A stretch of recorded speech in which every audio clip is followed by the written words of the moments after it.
Esdras chapitre 3. Le 7e mois approchant, et les enfants d'Israël étant dans leur ville, le peuple s'assembla à Jérusalem comme un seul homme. Alors Jéshua, fils de Jotsadak, se leva avec ses frères les sacrificateurs, et Zorobabel, fils de Salatiel, avec ses frères, et ils bâtirent l'autel du Dieu d'Israël pour y offrir les holocaustes, ainsi qu'il y est écrit dans la loi de Moïse, homme de Dieu. Et ils redressèrent l'autel sur ses fondements, car ils étaient sous la crainte des populations du pays. Et ils y offrirent des holocaustes à l'Éternel, les holocaustes du matin et du soir. Ils célébrèrent ensuite la fête des tabernacles, ainsi qu'il est écrit, et ils offrirent des holocaustes chaque jour, autant qu'il en fallait, selon que l'ordinaire de chaque jour le demandait. Après cela, ils offrirent l'holocauste continuel, ceux des nouvelles lunes et de toutes les solennités consacrées à l'Éternel, et ceux que chacun présentait volontairement à l'Éternel. Dès le premier jour du 7e mois, ils commencèrent à offrir des holocaustes à l'Éternel, bien que le temple de l'Éternel ne fût pas encore fondé. Mais ils donnèrent de l'argent aux tailleurs de pierre et aux charpentiers.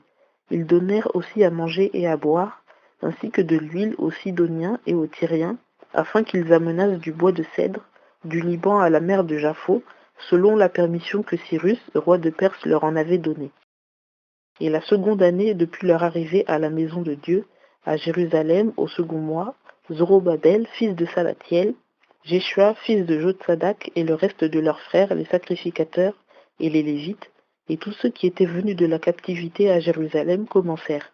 Et ils établirent des Lévites depuis l'âge de 20 ans et au-dessus, pour présider à l'ouvrage de la maison de l'Éternel. Et Jéshua assistait avec ses fils et ses frères, et Kadmiel avec ses fils, enfants de Juda comme un seul homme, pour diriger ceux qui faisaient l'ouvrage de la maison de Dieu, ainsi que les fils de Hénadad, avec leurs fils et leurs frères lévites. Or, lorsque ceux qui bâtissaient jetèrent les fondements du temple de l'Éternel, on y fit assister les sacrificateurs au costume avec les trompettes et les lévites, fils d'Azaph, avec les cymbales, pour louer l'Éternel selon l'institution de David, roi d'Israël. Et en louant et en célébrant l'Éternel, ils s'entre-répondaient ainsi. Car il est bon, car sa miséricorde demeure à toujours sur Israël. Et tout le peuple jetait de grands cris de joie en louant l'Éternel, parce qu'on posait les fondements de la maison de l'Éternel. Mais plusieurs des sacrificateurs et des Lévites et des chefs des pères qui étaient âgés et qui avaient vu la première maison sur son fondement, en se représentant cette maison-ci, pleuraient à haute voix, tandis que beaucoup d'autres élevaient leur voix avec des cris de réjouissance et avec joie. Et l'on ne pouvait discerner la voix des cris de joie d'avec la voix des pleurs du peuple.